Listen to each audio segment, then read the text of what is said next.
한 3년 전에 서울에 있는 한 교회 세미나에 참석을 하였습니다. 그 교회는 열심히 큐티하는 교회입니다. 여러 가지 인상적인 내용들이 참 많이 있었습니다. 여러 가지 그 도전을 받는 가운데서 결코 잊을 수 없는 한 모임이 있었습니다. 그 모임은 시드니 교회처럼 순 모임이었습니다. 한순에서 오픈을 하여서 제가 그 순모임에 참관을 하게 되어졌습니다. 이 참관한 그 순원들 가운데에서는 한때 유명한 가수였다가 몸을 다쳐서 하반신을 사용하지 못하는 그와 같은 분도 있었고요. 또 특이한 것은 그 순 식구 가운데서 암 치료를 받고 있는 사람이 무려 3사람이나 그 한순 속에 있었습니다. 처음부터 모든 사람들이 다 암을 가지고 있는 사람은 아니었고 순 식구 속에서 암 환자가 생기고 또 다른 곳에서 또 암 생겼던 사람이 이 순 안으로 들어오게 되어져서 그렇게 해서 그 순에는 암 환자가 무려 3사람이나 그렇게 있었습니다. 이 암 환자 대부분은 저보다 나이가 어렸던 것으로 기억을 하고 있습니다. 40대 중반 정도 그렇게 되어 보였고요. 아이들은 되게 어려 보였습니다. 그런데 그 순모임을 인도하는 순장님은 한국에 있는 대형교회 대학병원에 그곳에서 그 과장 의사 선생님인 동시에 교회 안에서는 안수 집사님으로서 봉사하고 있는 분이 순모임을 리드해 나가고 있었습니다. 그래서 이 순모임 평범한 순모임인 것 같았지만은 그러나 그 순 식구들 안에서 가졌던 그 마음의 상처 그리고 현실적으로 몸의 질병을 가지고 당장은 어떻게 하든지 간에 치료받고 살아야 되는 이와 같은 문제가 있었기 때문에 그들이 아무리 사회적인 어떤 포지션이 있고 또 그들에게 스펙이 좋다고 한다 하더라도 이 고통의 문제, 그들이 당면 치료해야 될 그 문제는 피할 수 없다고 하는 것입니다. 인상적이었던 것은 그렇게 아픔을 향하여서 서로가 사랑을 나누었고 그리고 지쳐있는 그와 같은 그 교우들에게 또 여러 가지로 위로해 주었고 또 축복을 해주고 격려하는 그 모습 그리고 이제 그 순모임을 마치고 나갈 때에 얼굴 그 표정들을 보았습니다. 그들의 표정이 굉장히 밝았고요. 다시 한 번 더 옷깃을 여미고 세상을 향하여서 힘있게 생활해야 되겠다고 다짐하는 이와 같은 사람들이 많이 있었고요. 더군다나 그 가운데서 암 환자가 3명이 있었기 때문에 3명이 서로 위로하는 가운데서 그들의 모습이 참 아름다웠습니다. 그때 제가 느꼈던 것은 이 모임은 작은 천국이구나 하는 이와 같은 느낌을 받았습니다. 여러분, 우리가 모임을 갖고 있습니다. 호주에서 생활하고 있으면서 여전히 여러분들도 순모임에 참석하고 큐티 그룹에 참석하기도 하고 또 사역 그룹 또 모임을 갖고 있습니다. 또 이 교회 생활 외에는 여러 가지 직장 생활을 하면서 동료들 모임도 있고요.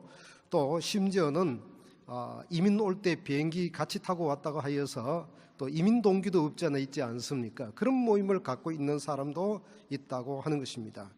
이런 크고 작은 모임 가운데서 여러분들의 모임은 어떠합니까? 모임 가운데서 탁월한 한 권의 책을 소개하고 싶습니다. 존 오트보그 목사님이 이런 책을 썼습니다.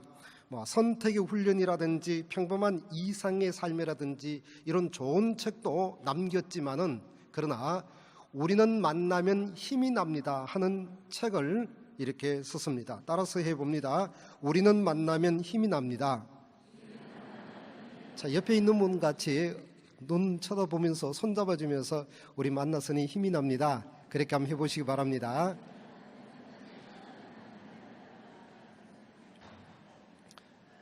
제가 여러분들에게 질문하고 싶습니다. 정말 힘이 납니까? 여러분 교회 생활하면서 혹은 이 순모임이라든지 큐티 그룹 가운데서 정말 은혜스러운데 그만 내가 이번엔 가지 말았으면 좋겠다. 왜 피하고 싶은 사람이 있기 때문에 그렇다고 하는 것이죠. 그런데 다른 사람은 또 그렇게 생각하는 거예요. 나를 향하여서 저 사람이 안 왔으면 좋겠다 이런 생각을 하고 있다는 거죠. 그래서 우리는 서로에 대하여서 피하고 싶은 사람, 그 사람을 또 우리는 우리들의 공동체 가운데서 만나게 되어지는데, 작은 공동체인 순모임 속에도 그런 사람을 만나기도 한다는 것입니다. 그러면 만나면 힘이 납니다 하는 이 책 가운데서 존 오트버그 목사님께서 교회 공동체 구성원 한 사람 한 사람에 대하여서 어떤 특징이 있느냐 하면은 고슴도치의 특징이 있다, 그렇게 말하였습니다. 여러분, 고슴도치를 상상해 보시기를 바랍니다. 고슴도치, 그러면 고슴도치에 대해서 뭐라고 얘기하겠습니까? 여러분, 고슴도치는 주로 여러분들이 고슴도치를 보면은 홀로 이렇게 걸어가고 있는 모습, 빨리 가는 것도 아니고 천천히 걸어가는 모습, 그리고 고슴도치 등에는 수많은 가시들이 있지 않습니까? 그래서 이런 말이 생겼습니다. 고슴도치 딜레마라고 하는 말이 생겼어요. 자, 볼까요? 늘 자기를 감추고 상대방과 일정한 거리를 두려고 한다. 서로 간섭할 일도 없고 부딪힐 일도 없기 때문에 부담이 전혀 없다. 게다가 상대방으로부터 상처를 받을 일도 없다. 자, 이게 무슨 말인가 할 때, 대개의 경우에 있어서 작은 짐승이든지 큰 짐승이든지 모두 다 함께 생활을 합니다. 그래서 작은 여우도 함께 다니고 심지어 큰 코끼리도 함께 합니다. 그러면은, 자, 고슴도치가 함께하고 있는 모습 사진 좀 보여주시겠습니까? 자, 저렇게 나란히 저렇게 있습니다. 그러나 더 가까이 하지는 않습니다. 왜 가까이 하지 아니할까요? 자, 다음 사진 보여주시기 바랍니다. 여러분 어떻습니까? 예, 저 그림 보면은 이런 생각을 가져야 됩니다. 아, 참 귀엽다, 이런 생각을 해야 되는데 그런 생각이 안 들면 좀 이상하지 않습니까? 예, 참 귀엽습니다. 같이 붙어 있으니까요, 참 좋습니다. 여러분, 함께 한다는 것은 좋은 것입니다. 함께 한다고 하는 것은 아름다운 것입니다. 그런데 특히 가족과 함께 할 때 가장 아름답습니다. 여러분들의 가족들이 함께 할 때 가장 아름다운 세상의 모임이 있다면은 바로 가족의 모임이라고 하는 것입니다. 그렇다고 한다면 왜 고슴도치는 함께하지 않습니까?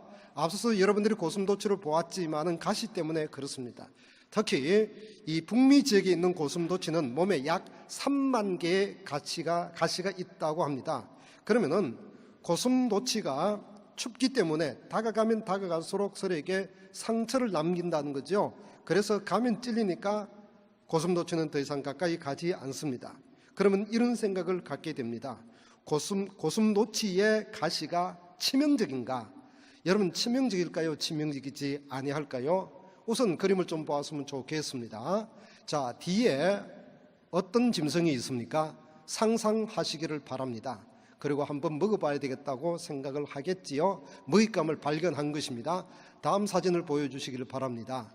이렇게 되어졌습니다. 저것은 고슴도치의 가시에 찔려가지고 저렇게 되었습니다. 잠자고 있으면 좋겠는데 아마 표범은 잠자고 있지 않은 것 같습니다. 찔려서 그렇다고 하는 겁니다. 여러분, 존 오트버그 목사님이 공동체에 대하여서 고슴도치의 특징이 있다고 한 것은 뭘 얘기하고 있느냐 하면은 우리의 인생살이 속에 사람 한 사람이 그 사람이 그리스도인이라 하더라도 이 고슴도치가 가지고 있는 가시를 우리 모두 다 가지고 있다, 이렇게 평가하고 있다고 하는 것이죠. 그래서 한 인격체 안에서 오래되었지만은, 그리고 이 가시는 숨겨져 있습니다. 그리고 스스로에 대하여서 포장을 하고 있습니다. 참 좋은 관계였어요. 그런데 그만 굉장히 호형호재 이렇게 하게 아주 가깝게 지내다가 그만 가까이 지냈던 그분의 상처 때문에 내가 찔렸어요. 그분이 왜 그렇게 화를 내는지 모르겠어요. 그분이 왜 그렇게 나에 대하여서 험담하는지 잘 모르겠어요. 그분이 그렇게 행동하는 이유에 대하여서 내 생각과 내 상식으로는 이해할 수가 없습니다. 그러면은 가장 좋은 것은 무엇일까요? 일정한 거리, 아니면은 보지 않는 것이 좋다, 이런 생각을 하게 될 때가 없잖아 있다고 하는 겁니다. 이 모든 것들이 오두보고 목사님이 분석한 것은 이거는 마음의 상처 때문에 그렇다, 그렇게 얘기를 하고 있습니다.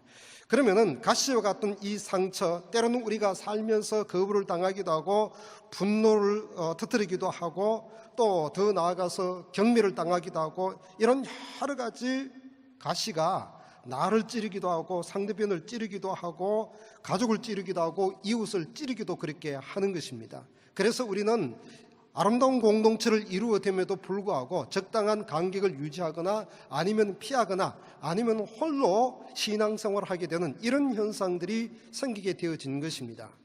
저는 이 시드니 세순에 있을 때뿐만 아니라 한국에 있을 때도 제자훈련을 하였습니다. 그리고 여기서도 제자훈련을 하였고요, 또 멜번 세순에서도 열심히 제자훈련을 하고 있는 이와 같은 목사입니다. 그런데 훈련을 하면서 한 가지 고민의 문제가 생겼습니다. 분명히 제자훈련까지 하였는데 왜 사람은 성장하지 못할까, 왜 성숙하지 못할까, 오히려 관계를 깨는 사람이 되고 말았는가, 이와 같은 질문을 던져보게 되는 것입니다. 그래서 그 코스옥을 통과하고 난 다음에 이 직분을 갖게 되어지면은, 그러면 오히려 이 사람이 고속을 통과하고 직분을 가졌기 때문에 그 직분을 통하여서 오히려 더 다른 사람을 어렵고 힘들게 하는 이와 같은 모습들을 분석이 되어지더라고요. 여러 가지 이유가 있습니다. 여러 가지 이유가 본인의 문제일 수 있고 아니면은 다른 사람의 문제일 수 있고, 그 다음에 공동체의 문제가 있을 수가 있고요, 그 다음에 이 리더인 목사가 잘못 인도하였기 때문에 생기게 되어지는 문제가 있다고 하는 겁니다. 그러나 적어도 떨쳐버릴 수 없는 것 가운데 하나가 있는데, 그것은 뭐냐 하면은 그 사람의 내면 속에 도사리고 있는 고슴도치가 가지고 있었던 이 가시의 문제, 상처의 문제라고 하는 겁니다. 전혀 이와 같은 것을 다루지 아니하고 오랜 동안 목회를 하다가 뒤늦게 깨닫고 난 다음에 꼭 이 훈련 프로그램 가운데서 반드시 이 부분은 짚고 넘어가야 되겠다, 이렇게 하여서 교회에 등록하는, 여기 이제 한 가족으로 바뀌어졌잖아요. 세 가족에 대하여서 먼저 저하고 접견을 하면서 제 자신을 오픈합니다. 제가 받았던 상처에 대해서 이야기하고, 제가 이렇게 행동을 할 때는 내가 이런 부분에 있어서 상처, 가시가 있기 때문에 이렇게 행동을 하니까 목사를 이해하고 목사를 위해서 기도하라, 이렇게 이야기하면서 서로 나누고, 결혼한 가정이 있으면 가정에서도 나누라, 이와 같은 것을 주문하기도 그렇게 하는 것입니다. 우리는 홀로 생활할 수가 없습니다. 그리고 함께 생활을 하면 더 좋습니다. 믿음의 벗들이 함께 아름다운 공동체를 이루어 나가면 이것보다 더 좋은 것은 없다고 하는 것입니다. 헨리 나웬이 선책 가운데서 상처 입은 치유자라고 하는 책이 있습니다. 여러분도 다 알고 있을 것입니다. 내 안에 상처가 있지만 내 상처를 어루만져 주시는 그 주님, 나를 위하여서 상처 입으신 그 예수 그리스도, 그분 때문에 이제 내 마음의 상처가 치유되어졌다고 하는 것이죠. 그래서 예수님처럼 나도 상처를 입을 때도 있지만은, 그러나 내 형제, 내 이웃의 치료자가 되는 이와 같은 삶을 살아라고 권면한 말씀의 책이 바로 상처 입은 치유자의 말씀이라고 하는 것입니다. 그럼 조금 더 깊게 들어가서 내가 살고 있는 사회는 어떤 사회인가, 우선 우리 함께 읽었던 본문 속으로 들어가서 생각을 해볼까요? 우리가 생활하고 있는 세상은 위험한 세상입니다. 자, 누가복음 10장 30절 상반절을 보면은 어떤 사람이 예루살렘에서 여리고로 내려가다가 강도를 만났다, 그렇게 말씀을 합니다. 예루살렘에서 여리고로 가는 길은 한 35km 정도 떨어졌는데 아주 가파른 언덕길로 내려갑니다. 여기 한 사람이 여행을 하다가 아주 나쁜 강도를 만났어요. 그리고 이 사람은 가진 모든 것을 다 빼앗겼습니다. 그리고 폭행을 당하였습니다. 거의 죽게 되어졌습니다. 이런 가운데서 이 사람을 버려두고 그만 떠나가 버리고 말았다고 하는 것입니다. 여러분, 여기서 이제 주목해야 될 것이 있는데, 그것은 빼앗겼다고 하는 것과 그 다음에 폭행을 당했다고 하는 것과 그 다음에 버림을 당하였다고 하는 것, 거의 죽게 되었는데 버림을 당하였다고 하는 이와 같은 현상에 대하여서 우선 머리에 기억을 하시기를 바랍니다. 21세기를 살아가고 있는 우리 또한 강도 만난 자처럼 모든 것을 때에 따라서 빼앗겨버리고 심한 고통을 당하기도 하고 결국은 버림받을 수도 있다고 하는 것이 우리의 삶이라고 하는 것입니다. 우리는 이런 생각을 합니다. 왜 삶의 현장은 이렇게 힘겨운가? 왜 우리 가정은 깨어져 버렸는가? 왜 가정의 사랑이 식어져 버렸는가? 왜 남은 이 경쟁사회 속에서 살아남지 못했는가? 아니, 내가 무엇이 부족하여서 내 회사에서 이렇게 해고를 당하였는가? 그리고 나는 왜 또 다른 직장을 찾아만 하는가? 요즘 청소년들이 여러 가지 정신적 스트레스를 감당하지 못하여서 미디어에 중독이 되거나 아니면 성적인 것에 중독이 됩니다. 이 심리학적으로 이 에딕션이라 하는 이것이 참 중요한 문제인데, 이건 부모도 모르고 자신도 잘 모르는 경우가 많이 있습니다. 관찰해 보시기를 바랍니다. 그것이 하나의 중독의 증세라고 하는 것입니다. 하지만 우리가 그리스도인이지 않습니까? 내 예수 믿는 사람이고 새순교의 성도이고 신앙생활을 하고 있습니다. 그래서 매일 기도합니다. 착실하게 신앙생활을 하기 위하여서 예배도 참석을 합니다. 비교적 다른 사람에게 피해를 주지 아니하려고도 노력을 합니다. 그럼에도 불구하고 변함없이 내 생활의 현장 속에는 나는 수고하여야 내 삶을 살아갈 수가 있고, 그리고 염려함으로 인하여서 하루의 삶을 그렇게 살아가고 있다고 하는 것입니다. 그리고 수고함으로 인하여서 고통의 문제가 우리들 가운데서 끊임없이 찾아오게 되어진다고 하는 게, 예기치 못한, 헤아려보지 못한 슬픔, 예기치 못한 여러 가지 우리 몸에 여러 가지 질병이 우리를 때릴 때가 있다고 하는 것입니다. 그래서 그 문제 때문에 우리는 상처를 또 받곤 그렇게 한다고 하는 것입니다. 그럼 조금 더 들어가서 상처는 무엇인가? 30절 말씀 다시 하반절 보시기를 바랍니다. 한번 같이 한번 읽어보겠습니다. 시작. 강도들이 그 옷을 벗기고 때려 거의 죽은 것을 버리고 갔더라. 앞서 말씀을 드렸지만은 뺏겼습니다. 그리고 맞았습니다. 그리고 버림을 당하였습니다. 적어도 이 30절을 통하여서 상처는 무엇인가 이렇게 얘기할 때 다 뺏겨버렸습니다. 그리고 맞았습니다. 그리고 버림을 당하였다 하는 것입니다. 결국 상처는 우리 인생을 탄식하게 만들고 내 삶에 대하여서 부정적으로 나의 삶을 평가하게 되어지고, 그 다음에 우리 인생을 실패자로 만들어가는 경향이 있다고 하는 것입니다.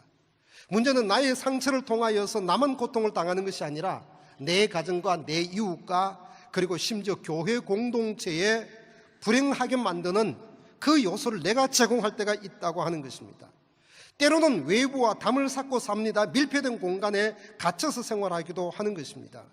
여러분, 이 상처가 풀어지지 않게 되어진다면, 해결되어지지 않는다고 한다면 자꾸 오늘이라는 시간 속에 발걸음이 잡히게 되어지고요, 그리고 내일이라는 미래를 열어가지 못하게 되는 아주 결정적인 요인이 다른 데 있는 것이 아니라 내 안에 있다고 하는 것입니다.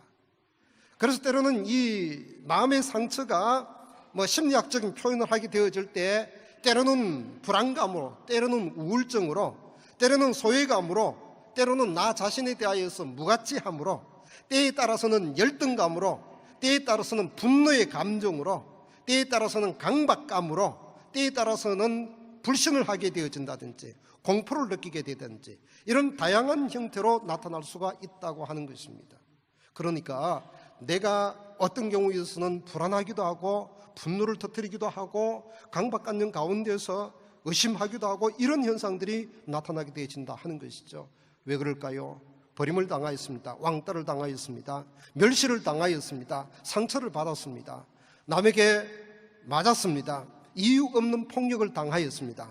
그러나 우리가 이제 21세기 살아가면서 그 누구에게 맞는 일은 거의 없을 것이다마는, 그러나 여기 이민 땅에서 가장 많이 우리가 폭력을 당하게 되어지는 것이 이게 언어 폭력이라 하는 것입니다. 이민자의 삶을 살아가고 있기 때문에 영어 때문에 당하게 되어지는 언어 폭력, 우리가 깨닫기도 하고 못 깨닫는 이와 같은 부분도 없잖아 많이 있다고 하는 것입니다. 삶의 고통 가운데서 상대적인 가난을 우리가 느끼면서 살아가고 있는 이 부분도 없잖아 있다고 하는 것입니다. 그리고 가족 간에 있어서 대화의 단절이라든지 언어의 폭력이라든지 이것으로 인하여서 가정 안에서 이미 상처를 받고 소외감을 느끼면서 살아가고 있는 이와 같은 삶도 없잖아 있다고 하는 겁니다. 이 상처의 가장 큰 문제는 뭐냐면 죄의 문제라고 하는 것입니다. 모든 것의 출발은 이것은 에덴 동산에서 아담과 하와가 범죄할 때부터 시작이 되어졌고요, 그래서 아무리 우리가 건강하게 살려고 하지만은 그러나 우리가 하나님 품에 안기기 전까지 떨쳐버릴 수 없는 것이 이게 죄의 문제라고 하는 것입니다. 결국 죄의 문제로 인하여서 우리 가운데 상처가 있게 되어졌다고 한다면은 인격 자체가 우리에게 주어진 이 상처 때문에 인격 자체가 병들어 있다고 합니다. 그래서 정상적으로 생각을 하지 않습니다. 모든 사람들이 다 동일하였지만은 홀로 반대를 하게 되어지는 이런 경우가 없잖아 있다고 하는 겁니다. 사소한 문제 가운데 열등의식을 하여서 오해를 하기도 그렇게 하는 것입니다. 결국 이 상처로 인하여서 가정이 불행하게 되어지고 때에 따라서 자녀에게 유전을 시키게 되어질 경우도 없잖아 있다고 하는 것입니다.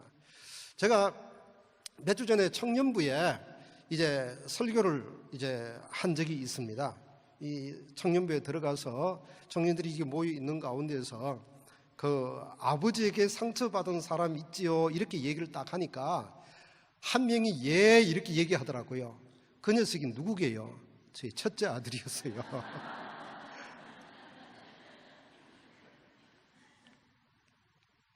왜 그랬을까요? 자 안에 상처가 있기 때문에 그래요.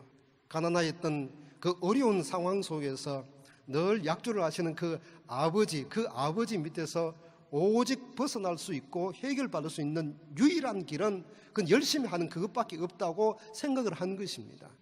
그래서 제 머릿속에는 항상 열심히 해야 된다고 하는 거죠. 그래서 이 시각으로 아들을 바라보게 되어지면은 그 아들을 바라보면서 어떤 마음이 들겠어요? 아버지는 몇 시에 일어났는데 이 녀석 몇 시에 일어나느냐, 이런 생각을 하게 되어지는 거예요. 내 곁에는 책이 많은데 이 대학생이 주변에 보니까 책이 없어, 저래서 되겠느냐, 이런 생각을 하면서 그 다음에 어떻게 하는 겁니까? 사랑이라 하는 그 이름으로 이 아들에 대하여서 뭐랍니까? 아주 따사로운 그 마음으로 커피 한 잔을 사놓고 사랑하는 아들아 내가 너를 사랑한단다 이렇게 하는 것이 아니고 어떻게 하는 겁니까? 일어날지어다 이렇게 하면서 당장 언어적인 이 폭력이 자녀에게 임하게 되어지지 않습니까? 그 목사의 아들이 그렇게 얘기를 하는데 다른 가정은 또 어떻게 했습니까? 여러분, 이렇게 대물림이 되어지는 이것이 있는데 결정적인 것은 뭐냐 할 때 이것은 신앙생활을 하는 데 있어서 온전하게 하지 못할 때가 있다고 하는 겁니다.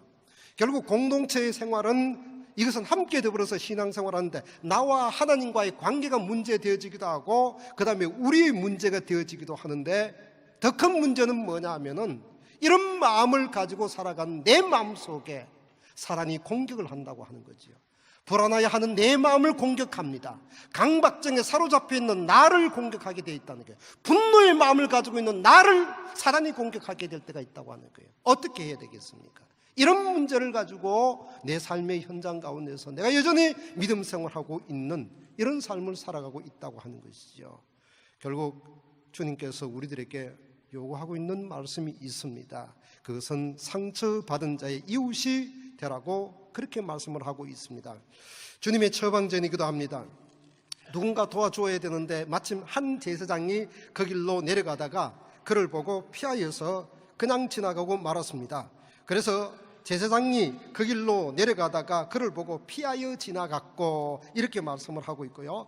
그 다음에 32절에도 레위인도 그것을 이르러 그를 보고 피하여 지나가되 이렇게 말씀을 하고 있습니다. 제사장도 피하여 지나가고 레위 사람도 피하여 지나갔다는 거지요. 여러분, 좋은 직분을 가지고 있다고 하여서 남을 돕는 사람은 아니라고 하는 것입니다.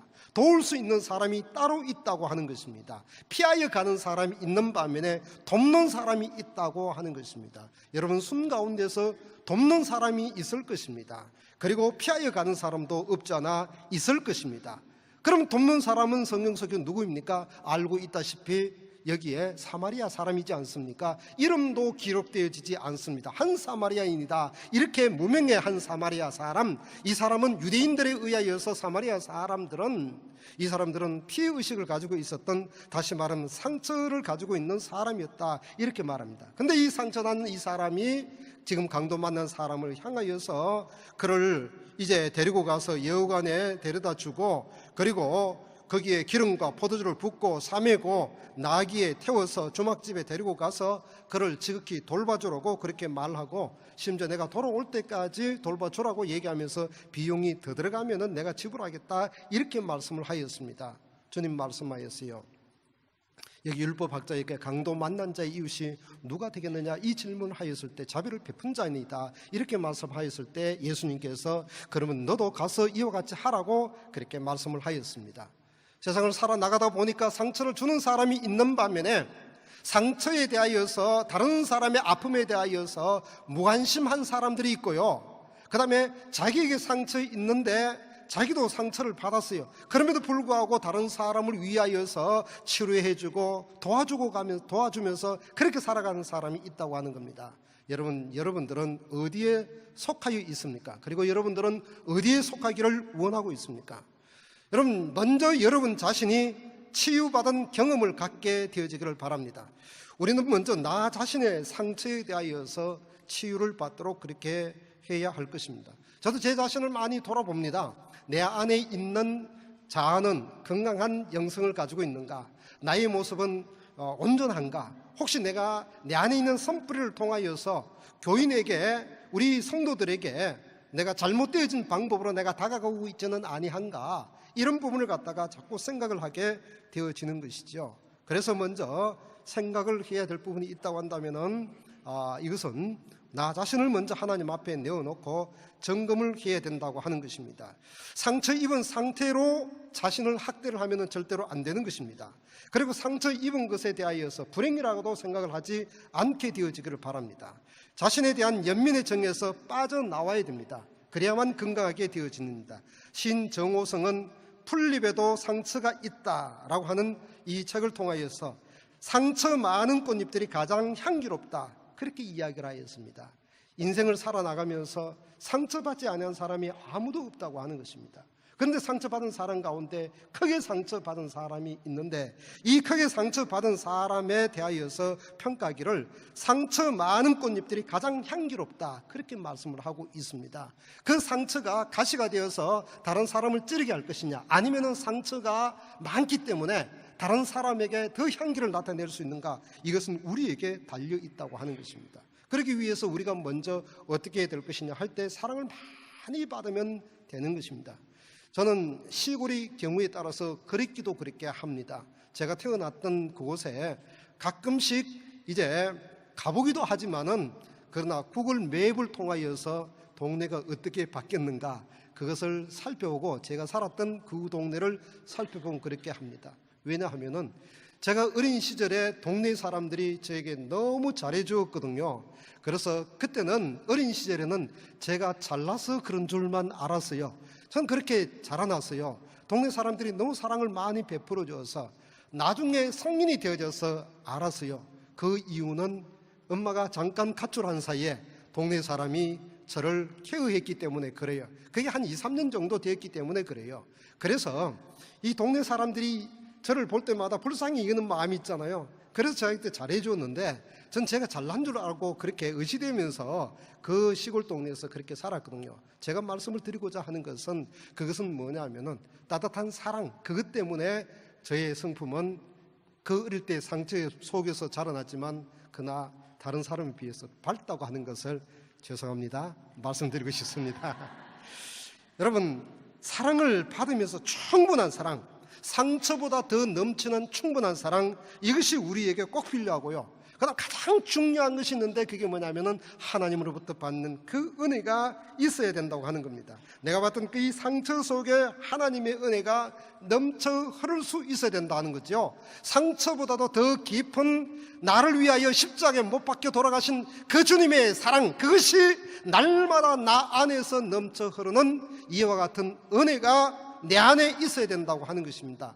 시편 1편 2절 말씀해 보니까 오직 여호와의 율법을 즐거워하여 그 율법을 주야로 묵상하는도다, 그렇게 말씀을 하였는데, 낮에는 밝습니다, 밤에는 어둡습니다. 내 삶에 있어서 밝을 때나 어두울 때나, 내가 잘 될 때나 안 될 때나, 기분이 좋을 때나 슬플 때나, 건강할 때나 약할 때나, 아니면 성공하였을 때나 실패하였을 때나, 언제나 하나님의 말씀 앞에 엎드리고, 그리고 그 말씀을 묵상하면서 살아나가면서 하나님의 인도함을 받는 삶을 살아가게 되어질 때 상처를 뛰어넘는 하나님의 은혜가 있잖아요. 부으신 하나님의 축복이 있잖아요. 그 하나님의 은혜, 그 하나님의 능력, 그 하나님의 축복, 그 하나님의 권세, 그것이 있다고 한다면 우린 능히 상처를 주는 이 세상 가운데서, 비록 내 안에서 과거에 상처가 있었지만 그러나 상처받은 사람에게 기꺼이 다가가서 그 사람을 가슴으로 끌어안을 수 있는 그런 마음을 가질 수 있다고 하는 것입니다. 오늘 이 본문 속에서 중요한 한 단어가 나오는데 33절을 보니까 어떤 사마리아 사람은 여행하는 중 거기 이르러 그를 보고 불쌍히 여겨 이렇게 이야기하였습니다. 제사장이 불쌍히 여기지 않았습니다. 물론 불쌍하였겠지요. 레위 사람은 그냥 지나갔습니다. 안타까웠겠지요. 그러나 지나갔습니다. 성경은 이렇게 기록을 하고 있다고 하는 거죠. 그를 보고 불쌍히 여겼다 이렇게 얘기를 하고 있습니다. 자, 여기서 이제 불쌍히 여겼다 하는 것은 우리가 흔히 컴패션 이렇게 얘기하는데 함께 고통을 나누다, 함께 고통을 느끼다 이와 같은 뜻을 가지고 있는데요, 헬라인들은 감정이 머무른 곳이 여기 있는 것이 아니고 여기 있다고 그렇게 보고 있습니다. 주로 이제 서구의 지식은 마음은 어디 있느냐 할 때 지성이 있다 얘기하고 있고요, 동양적 사고 속에서의 우리의 마음은 여기 있다 이렇게 보고 있습니다. 그래서 헬라 원어적 의미에서 살펴보게 되어질 때에 여기서 불쌍히 여기다 이렇게 얘기할 때는 좀 어려운 말을 사용해서 죄송합니다. 단장의 아픔, 창자가 끊어지는 아픔, 그걸 이야기하고 있다고 하는 거죠. 그래서 긍휼이라 하는 이 스판클리조마이라고 하는 이 단어는 내장이 다 뒤틀리고 움직였다 이와 같은 말씀을 얘기하고 있는 것입니다. 그러니까 지금 상처 입은 이 사람을 바라볼 때에 내 마음이 끊어지듯이 아픈 이 마음을 내가 어떻게 해야 된다고요? 가져야 된다고 하는 거예요. 불행스럽게 제사장도 레위인도 그를 바라보면서 마음이 아픈 창자가 끊어지는 이 긍휼의 마음, 이것이 없었기 때문에 그렇다고 하는 거죠. 그럼 성경 속에서 이 긍휼이라는 단어가 어디에 즐겨 사용했느냐 이렇게 얘기할 때에 하나님의 마음에 대하여서 표현을 할 때, 주님의 마음에 대하여서 표현을 할 때 긍휼이라 하는 단어를 사용했다고 하는 것이죠. 마태복음 9장 36절에 하나님께서 방황하는 그 무리들을, 주님께서 방황하고 있는 그 무리들을 보시면서 추수할 일꾼이 없다고 말씀을 하시면서 불쌍히 여겼다 이렇게 말씀을 합니다.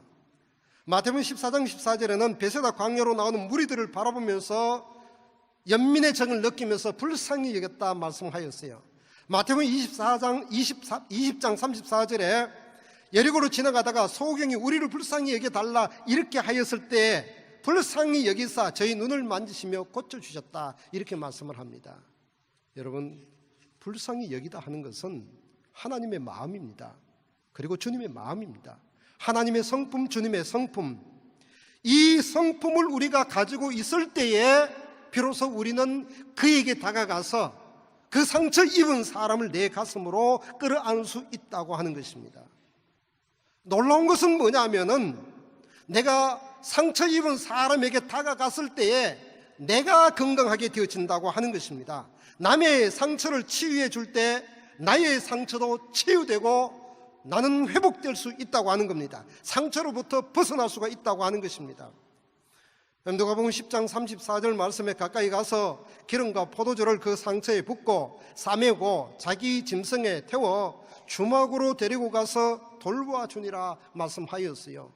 주님의 마음을 가지고 지금 상처 입은 이 사람에게 대하여서 그 상처에 기름을 부어서 치료를 해주고 그리고 주막으로 데려다가 그를 어떻게 했다고요? 돌보아 주었다 이렇게 말씀을 하고 있지 않습니까?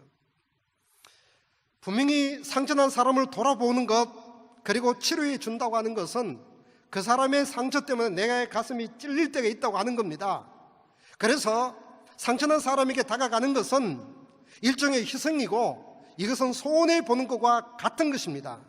그러나 놀라운 것은 뭐냐면은 이것은 긍휼의 마음은 하나님의 영역이요, 그리고 주님께서 그를 치료하기 위하여서 나를 보내게 되어질 때에 내가 가서 그 사람을 끌어안고 그를 돌봐주는 것은 그건 주님의 사역이라고 하는 것입니다. 그래서 내 안에 무엇이 있습니까?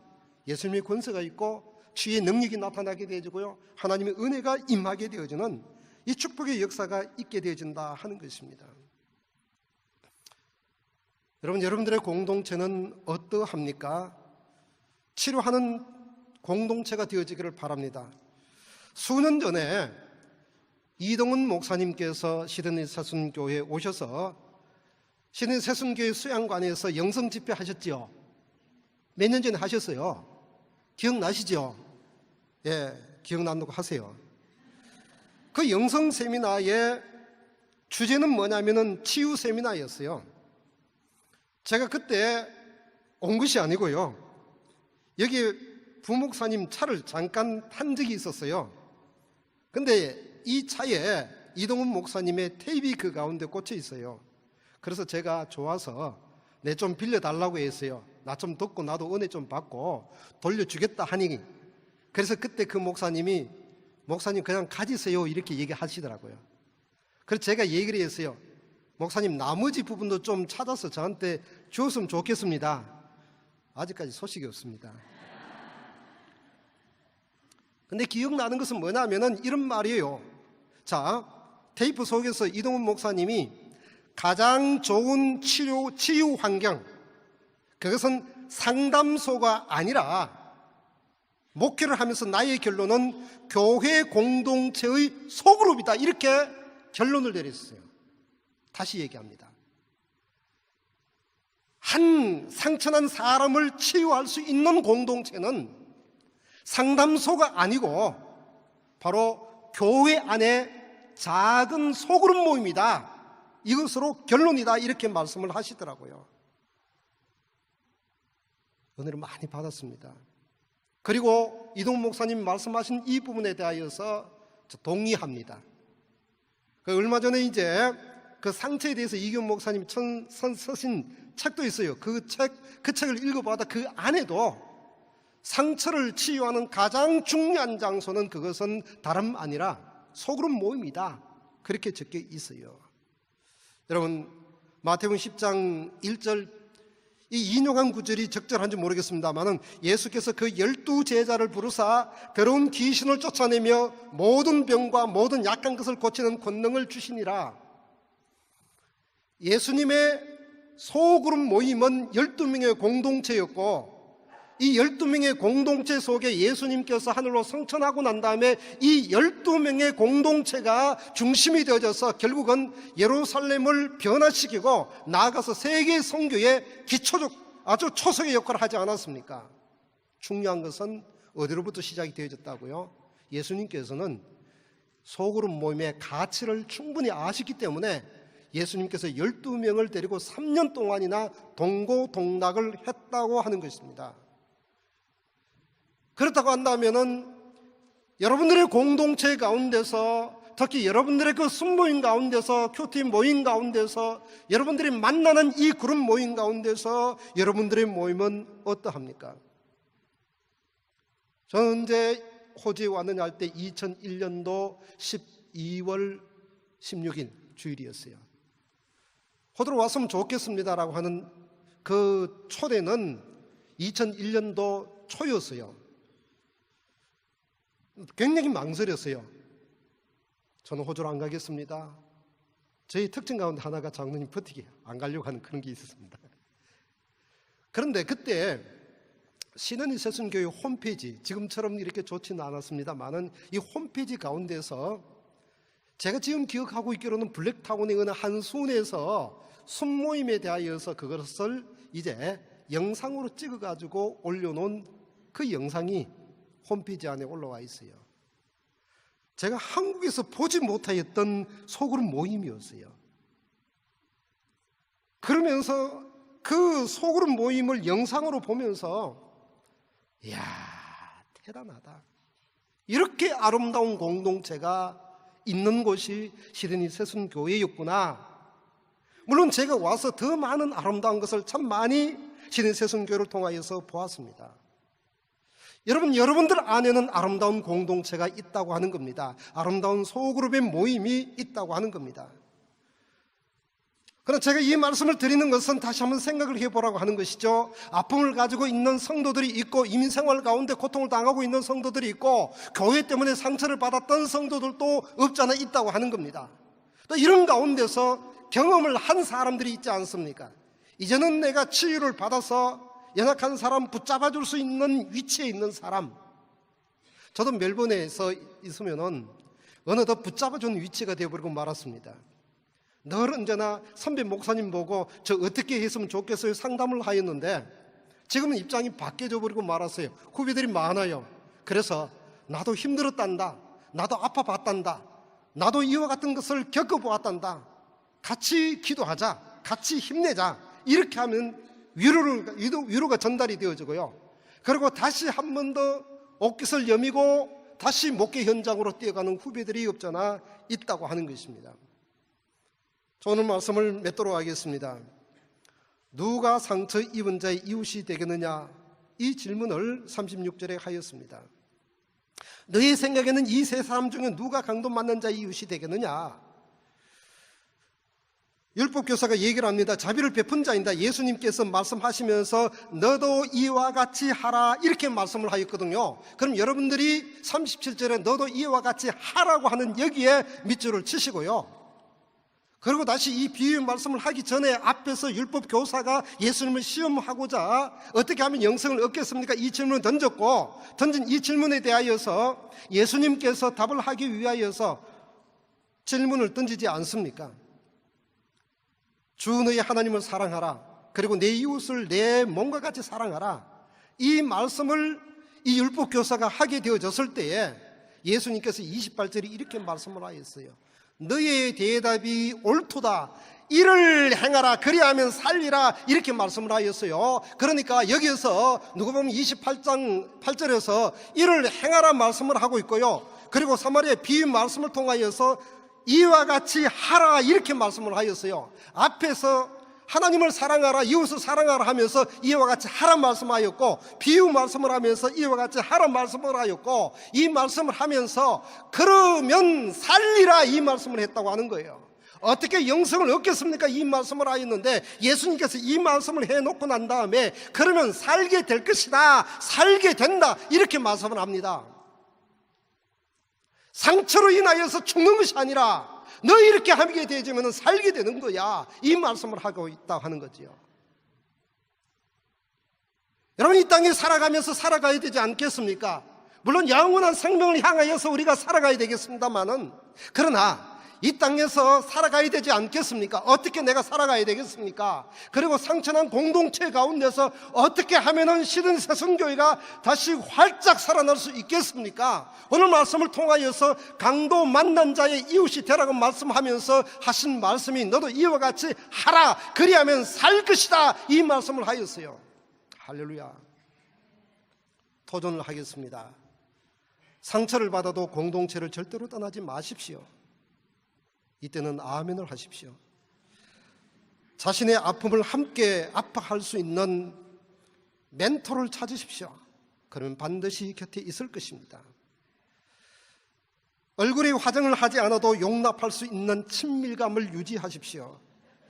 잠자리에 일어나 화장하지 않은 아내에 대하여서 비난하는 남편은 없습니다. 왜냐하면 가족이니까.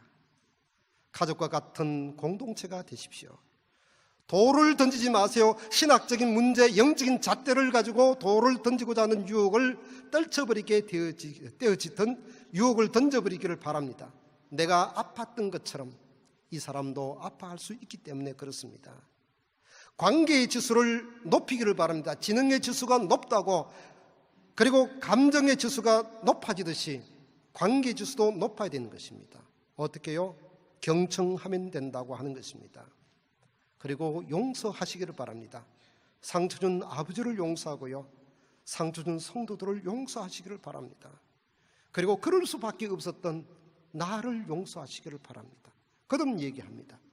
그럴 수밖에 없었던 나를 용서하시기를 바랍니다. 그리고 불타는 사랑이 아니어도 좋습니다. 공동체 안에서 소박한 사랑을 나누시기를 바랍니다. 우리가 그리워하는 것은 큰 사랑을 그리워하는 것이 아니라 함께 나누었던 따뜻한 사랑을 사람들은 오래오래 기억하고 있다고 하는 것입니다. 가치를 높이기를 바랍니다. 나 혼자 잘 되겠다가는 저급 가치의 삶에서 나를 치유하고 함께 치유할 수 있는 고급 가치의 삶으로 전환시키기를 바랍니다. 그리고 기뻐하고 즐거워하십시오. 하나님이 나를 만드실 때, 예수 그리스도를 통하여서 나를 하나님의 자녀로 삼을 때는 빵긋빵긋 웃으면서 생활하게 되는 것을 하나님이 기뻐하신다고 하는 거예요. 나는 울상이잖아요. 하나님 보시고 슬퍼하잖아요. 예수 그리스도 안에서 기뻐하고 즐거워하게 되어지기를 바랍니다. 그리고 상처 입은 치유자 되시는 예수님을 내 삶에 모시고 생활하게 되어지기를 바랍니다. 주님과 함께 치유자로서의 삶을 누리면서 하나님의 은혜가 여러분들에게 있게 되어지기를 주의 이름으로 축원합니다. 아멘.